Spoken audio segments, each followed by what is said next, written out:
So when I heard the tragic news, I said, oh, I wonder who he was. And then all of a sudden, this overwhelming sense of sorrow and kind of renewal. And I thought, I got to learn about this guy. And the more I learned about him, I thought, this guy's a modern-day St. Paul. He was a missionary. He's an evangelist. He's a hero. He's one, I think, that knew what Jesus meant when he said, the truth will set you free. And to do it, now, I understand he was pretty blunt. And he was pretty direct. He didn't try to avoid any controversy. He didn't even try to avoid confrontation. The difference is the way, the mode, the style that he did it, always with respect. And not only was that a gracious, kind of virtuous thing to do, it's effective. Because when your opponents see, this guy kind of respects me. We kind of disagree here, but he kind of enjoys me. And he's thanking me for being here. And he's telling me he appreciates the trust I have in him in sharing my views. I thought, this guy can teach us something. I've been spending the last week reading about him. And so last night, I was at NYU Catholic Student Center, about 200 students there. This is what they talked about. Wow. This is what they talked about. We start here with respect. Before the politics, before the noise, this is a man's life. A cardinal saying Charlie Kirk stood as a modern-day St. Paul. That matters. You know, that's the stage. Kirk was a missionary, an evangelist, if you will. A hero to many. Keep that dignity in your mind.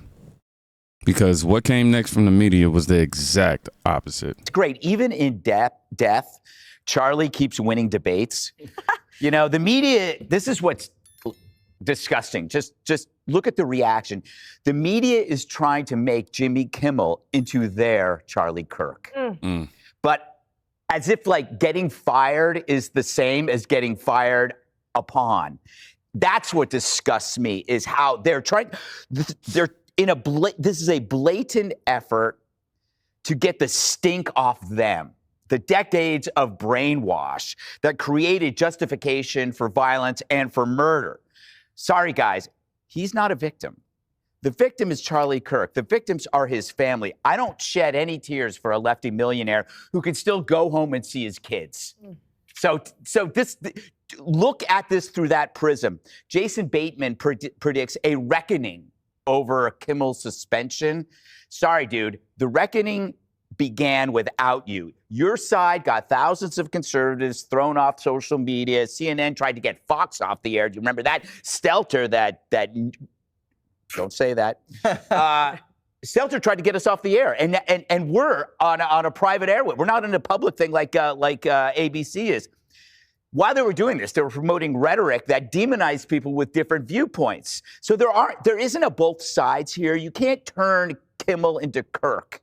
That is disgusting, and I'm going to control myself. Let's look at the obvious here. You have to look at this like mutually assured destruction. Facebook was pressured by the president or the White House to throw people out. Trump was thrown off Twitter. You had Roseanne, Gina Carano, Dave Chappelle, Shane Gillis, J.K. Rowling. The list is endless. We could take a whole hour to do it. How do you stop that? Mutually assured destruction, like what Trump is doing with lawfare. You hunted us. You hunted Republicans. You hunted conservatives. Well, maybe you won't hunt us anymore if we hunt you. And lastly, I am so tired of these self-centered fools on CNN and MSNBC with their performative outrage, because they will never, ever stand outside before thousands of people and debate people who don't like them. They are, like me, indoor cats. They used phrase, was it S.E. Cupp used the phrase systematically killing free speech? A young man was systematically killed over free speech last week.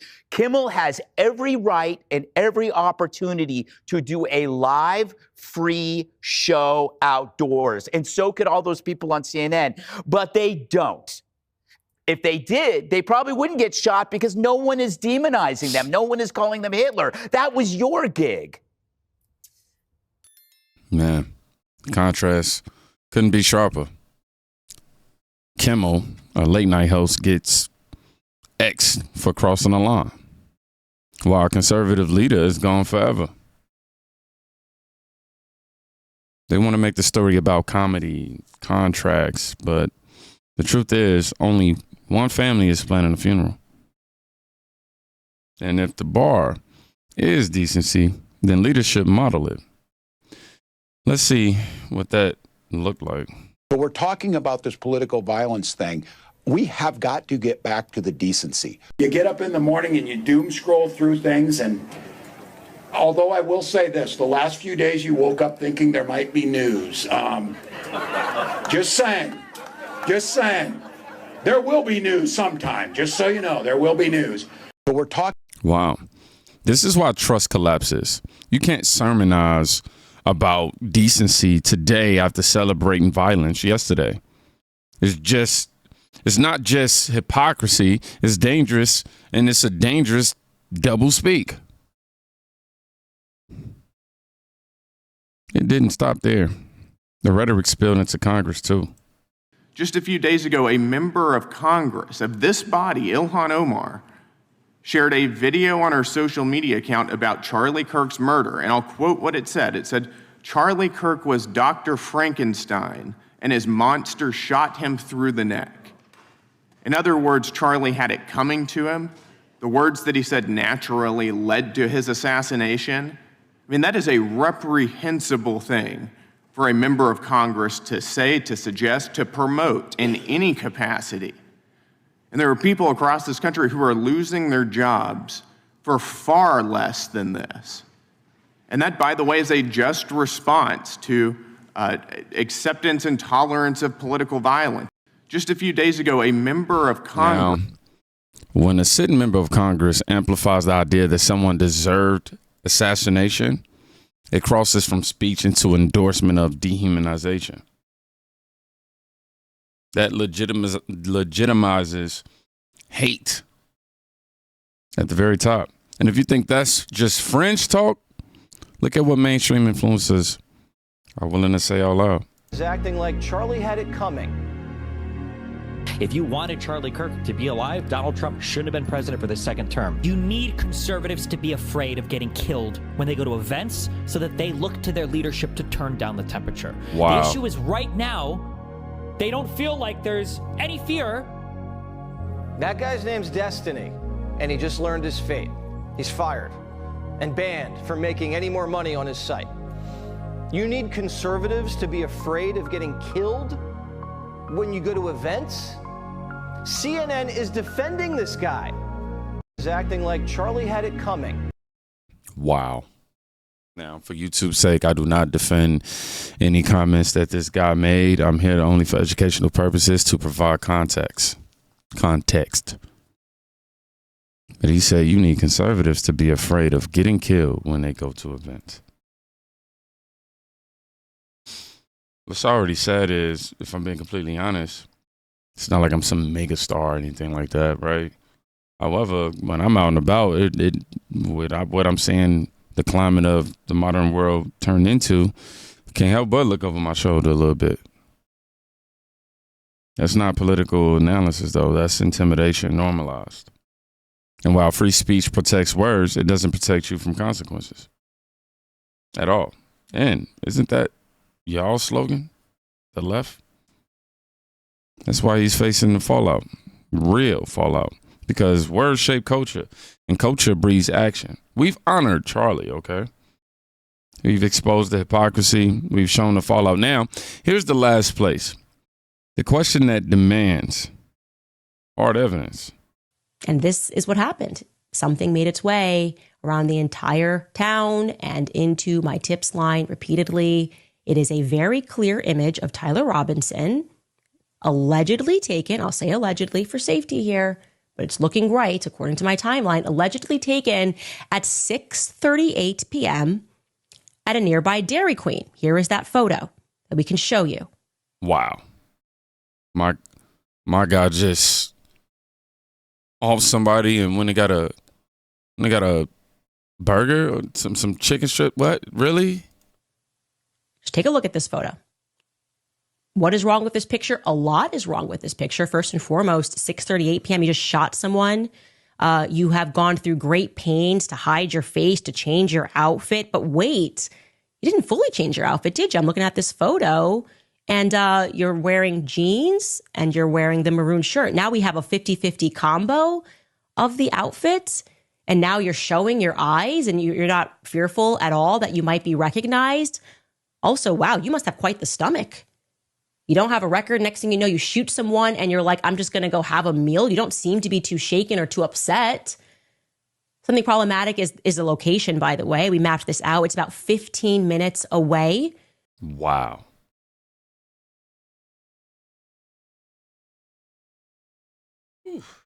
Man, Charlie, rest in peace. Just hearing more and more about this is just... From the campus at a time when we're told that he's idling by, babysitting the rifle. So you can see, we're showing you, it's about a 17-minute drive away from the campus. So there should be a lot of footage then of this Dodge Challenger driving back and forth. Okay. And like I said, the biggest thing that jumps at me is he looks kind of content there. So he's got to be a full-blown psychopath wearing half of what the feds told us he was wearing in the morning and half of what the feds told us that he was wearing during the shooting.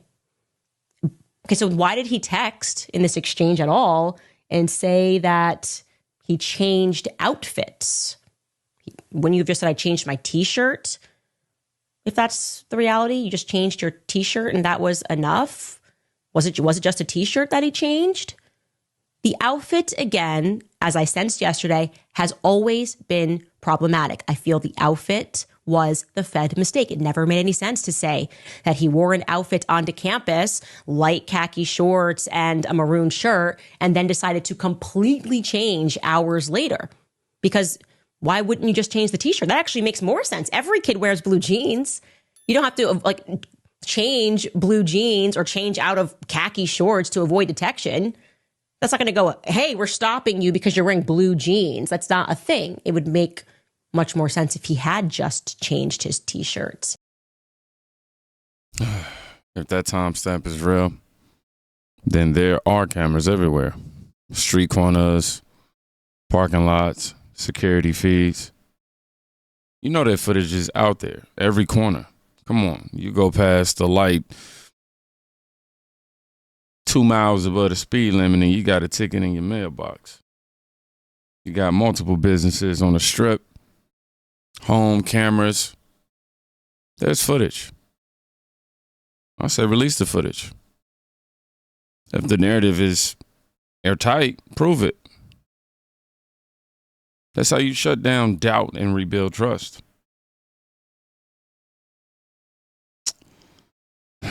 Honor the victim, man.